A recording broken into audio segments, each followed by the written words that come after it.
Thank you, everyone, for jumping on this call. And I'll try to make this quick so I can make a good use of your time.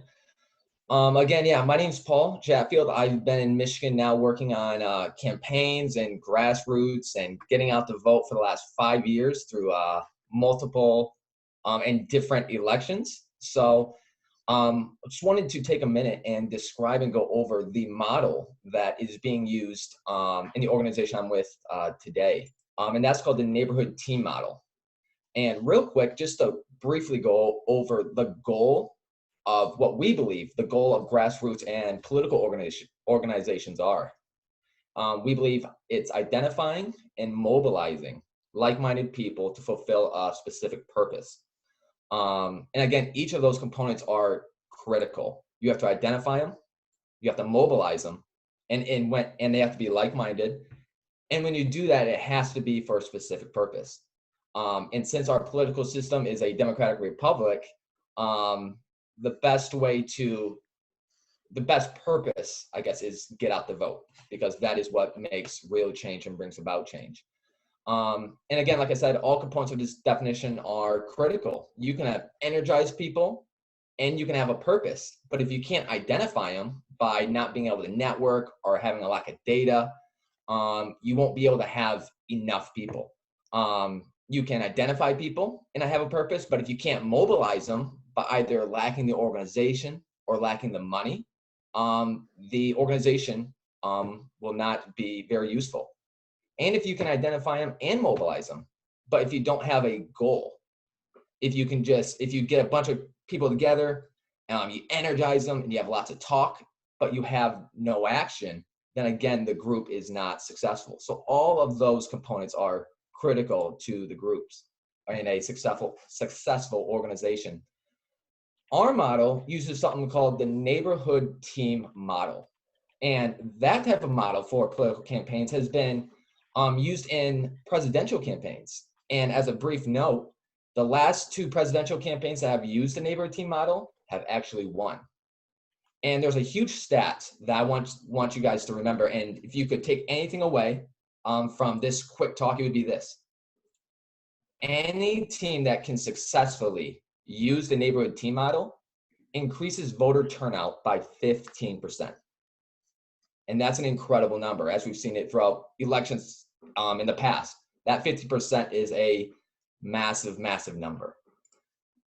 So real quick, the neighborhood team model does a couple of things. It divides the state, specifically here in Michigan, it divides it into something called regions, which are managed by regional field directors. And those reflect very close to the congressional districts. Those regions are broken into smaller areas that we call turfs, and those are managed by field organizers. So you can imagine you have the state, you have the regions, and you have something smaller called turfs. And even within those turfs is what we have, or what we call our neighborhoods and communities. And that's where neighborhood team leaders come in. These are leaders and volunteers who are trained to work and manage in their specific community where they have influence, where they know the roads, where they know the voters. So that is what we try to do, is to recruit and activate local people to work within their local neighborhood. And the reason this is successful is for three reasons. One, it allows volunteers to work in their community, which they're familiar with. Again, it's not, if you want to volunteer for a group, you don't have to drive 4 hours across the state. You can stay right within your group. So when you're doing door knocking or you're doing calls, you can do it right there in your neighborhood and talk to people in your neighborhood. Second, it encourages volunteers to do what they are comfortable doing. So, and this kind of brings me to what Chris kind of introduced me for. We use programs that make it very easy to do calls. We make it very easy to get lists to go hit doors. We can get you petitions to go get names. And this model allows those volunteers to do whatever they want.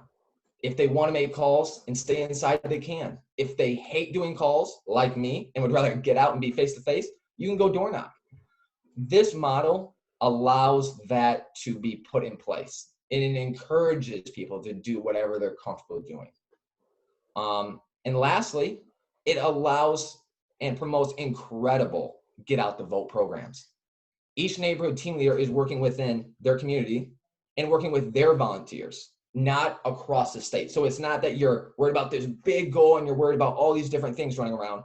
No, you're focused, the neighborhood team leaders, they're focused on just their neighborhood, which allows us to focus in. And I think that is the biggest component of the model. So again, real quick, it increases voter turnout by 15%. And that is by making calls, by knocking doors, by getting out petitions, by going to events, anything that that volunteers are comfortable with. So again, that's pretty much it. And if you have any questions, feel free to, I guess, reach out to me or Chris. But thank you so much for your time. Really appreciate it. Paul, thank you. Did you cover the dialer system sufficiently? I do not believe I will be covering the dialer system, but if you would like, I can real quick. Yes, please do. Yes. Okay. So the dialer system is an app we use, and it's called Red Dialer. And what it is you're given an account, and it's an app that you download to a smartphone. And I believe you can do it to your computer too. And all it is you download the app, and you are given a list of numbers, however many you would like. You can sign in for 30 minutes. You could sign in for an hour. You could sign in for 20 calls. And all it is it lists the numbers, and all you do is push a button and push call. And right on your phone, it goes through a survey. All you do is make the call, look at the survey, and ask them the questions. Again, so this Red Dialer app that we use, it encourages people to stick to a script, and it definitely makes it very, very easy for anybody to use. So right now in this strange time we're in with the coronavirus, this is a perfect time to be doing it. It's very easy. You don't have to go get a list. You don't have to look up, take notes. Everything is right from a phone and a computer.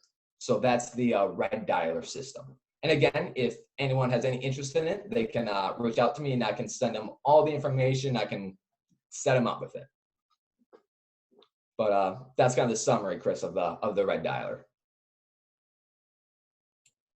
Very good. Thank you very much. Yep, no problem. Thank you.